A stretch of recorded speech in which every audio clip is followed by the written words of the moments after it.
So I'm going to talk to you this morning about lobbying 2.0 and how we did the Startup Manifesto here in Belgium, actually.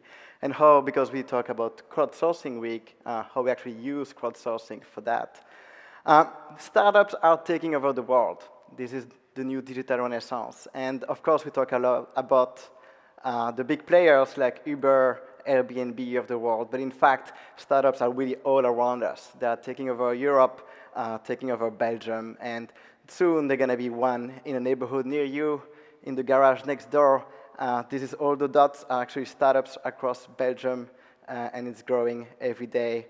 And the thing I like is, to be cool when I was a kid, you had to be part of a rock band in your garage. Today, you need to be part of a startup, which I think is really cool. And it's cool because startups really empower people to work on what they care about. Instead of having to go find a job, they can basically look at what they are interested in and just start building something, which I think is great. And I don't know if you realize, but when you do something that you choose to do, that you are passionate about, you tend to be much more productive than if you have to do something that someone else told you to do. The other thing that is great about startup is that they're actually a source of growth and innovation for everyone. Even though there might not be, that many startups yet, and it's growing, the product and services that they are building are helping other companies, big industries, to actually grow, which is interesting for everyone. And this is basically, I love this, showing this in my presentation. This is basically where the world is going. This is the first here to centralize the world, which was the world of our parents, where it was the Industrial Revolution, one size fits all, as seen on TV. And basically, you had a very limited number of producers and a lot of passive consumers, people who could just watch TV, don't react, people who could just consume the goods produced by those producers, and that was it. But now we are moving to a more decentralized world where, because the cost of producing something has fallen down dramatically in the last 10, 15 years, now many more people can become producers. And now we have many more choices. And then eventually, what this is going to link towards is this entirely distributed system. And we still have a lot of, there's still a lot of things that need to happen before reaching that point. But basically, by then, everyone will be at the same time a consumer and a producer, which I think it's interesting.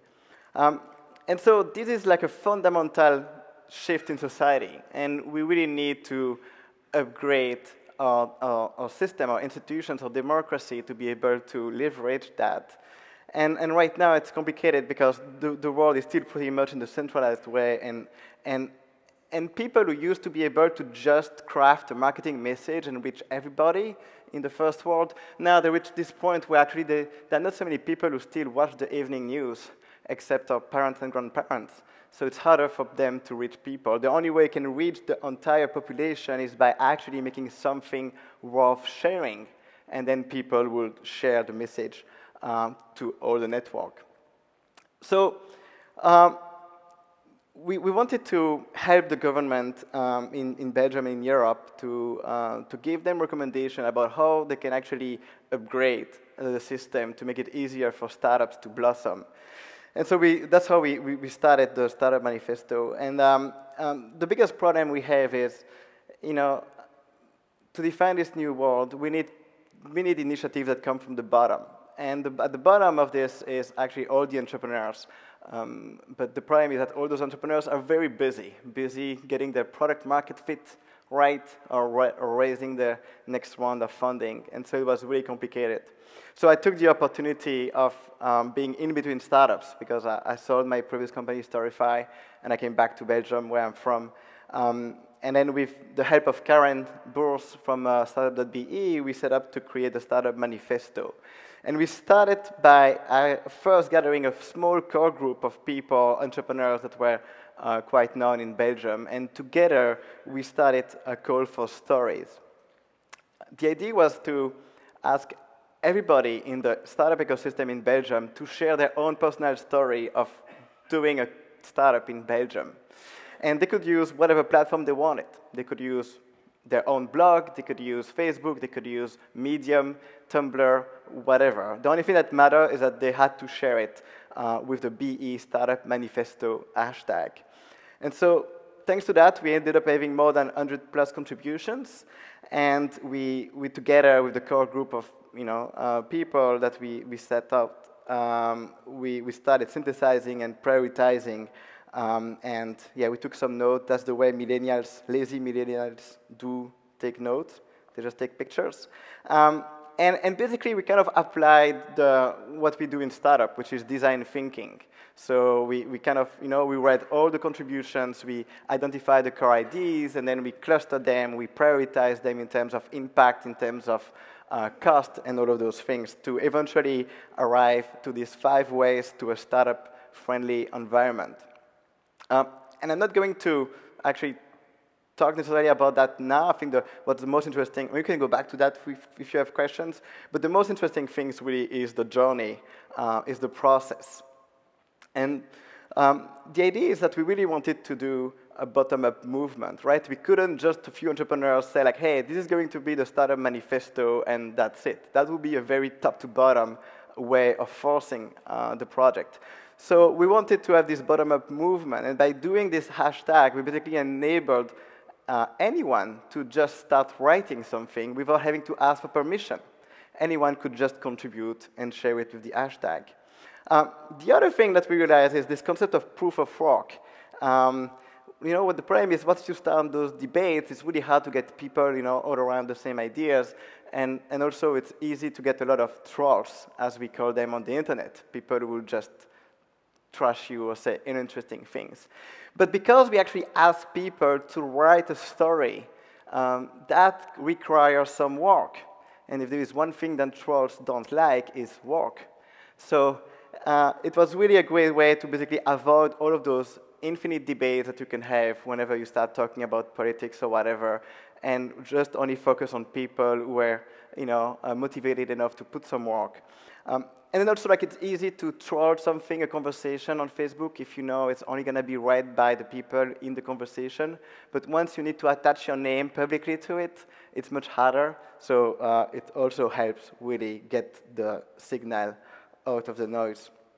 Then the other thing that was great about doing this bottom-up movement was the credibility. It wasn't anymore just a few geeks or entrepreneurs, doing the Startup Manifesto. It was actually the voice of all entrepreneurs, because anyone had the opportunity to speak up, which was also very important.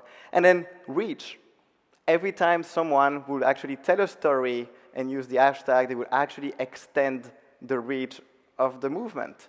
Every time someone would write on their own blog or share something to their followers, basically the reach would extend, which is also interesting. So the results, 100 plus contributions, 3,000 plus signatures on startupmanifesto.be. But more importantly, one of the propositions has already passed into law, the tax shelter. So one of the things we said in the Startup Manifesto was, because in Europe we have this tax shelter for investing in movies, we say that movies are cool, but startups are even cooler. And so we wanted to also have the same concept of being able to deduct some of your investment in a movie, to also be able to do that with startups. And so now in Belgium, you can do that for 45%, up to the first 100,000 euros, if I'm not mistaken. What's important here is we live in a new world where there is really, the borders are just in our head. This is the map of, I don't know if you can see very well, but this is a map of all the connections on Facebook, the billion people. And as you can see, everybody, the entire planet is connected, and you can find people who share the same interest, the same issues, or inspired to the same thing all around the world. I travel a lot, and actually it was interesting to see that the Belgium Startup Manifesto could be pretty much copy-pasted in Brazil or in South Africa. I mean, a lot of those different countries have the same issues. We live in this new world, decentralized. What's important to realize, as I was mentioning before, is actually the existing big players are probably the least best position to be able to reach the new network, because they have so much legacy, and all of their communication processes and stuff are still made for the first world over there. And so now it belongs to us, people at the bottom of the pyramid, to actually activate our network, and by sharing ideas, by sharing to our friends and followers, we can actually eventually, in aggregate, reach out to a much larger crowd than existing big players and institutions. People don't listen to the top anymore.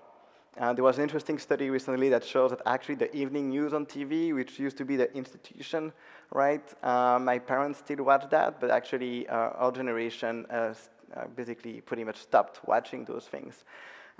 So people now listen much more to their peers. Social media is taking over the new centralized communication platform. So go start the lobbying movement of tomorrow. Everyone can do it. If you see other people, because you don't have time, we start one, activate your network if you share the same ideas. This is the way we can influence politics. This is the way we can change the framework to really empower anyone around us, in our families or friends, to start building the things they care about, that they love, and that's how we as a society will benefit from this new motivation and energy of people doing the things that they love, which I think is important. And to do that, don't control, empower instead. Give people the tools so that they can speak up, then aggregate, and then you can build that new movement. The network is your friend. This is the new reality of this new world that we all live in. We are all the network. With this, thank you.